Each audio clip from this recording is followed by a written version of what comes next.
বাংলাদেশে বেগম খালেদা জিয়ার ব্যাপারে তার চরিত্র নিয়ে, তার জীবনযাপন নিয়ে, তার রাজনৈতিক পথ পরিক্রমা নিয়ে যত বিষোদ্গার হয়েছে সামাজিক যোগাযোগ মাধ্যম আবিষ্কার হওয়ার আগের থেকে, সেটি বাংলাদেশের আর কোনো নাগরিকের ব্যাপারে হয়নি।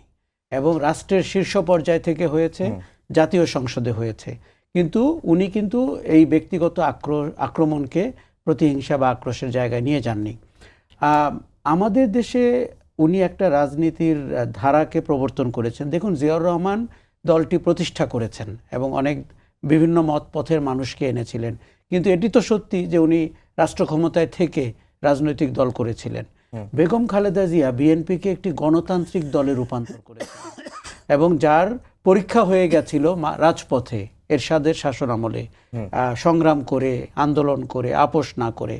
কাজেই প্রুভেন পথটা কি? প্রুভেন পথ হচ্ছে যে আপনি এমন রাজনীতি করবেন যেটি সততার, আপনি আক্রমণাত্মক রাজনীতি করবেন না, এবং আপনি প্রাসাদ ষড়যন্ত্রের রাজনীতি করবেন না, যেটা অন্য অনেকের ক্ষেত্রে বলা যায়। জনগণের উপরে আস্থা রাখা এটি রাজনীতিবিদের প্রধানতম কর্তব্য। আপনি খেয়াল করে দেখুন, ১/১১-র সময় যে মিলিটারির লোকরা পাওয়ারে ছিল, তারা বেগম খালেদা জিয়ার সাথেও নেগোসিয়েশনের অফার নিয়ে গিয়েছিল। উনি তাদেরকে এই আলোচনাতেই কমফোর্টেবল ফিল করেনি, পরবর্তীতে হয়তো অন্য পক্ষ করেছে।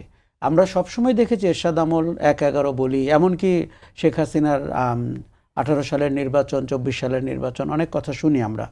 উনি বারবার গণতন্ত্রকে নির্বাচনের ভেতর দিয়ে জনমত প্রতিফলন হিসাবে দেখতে চেয়েছেন।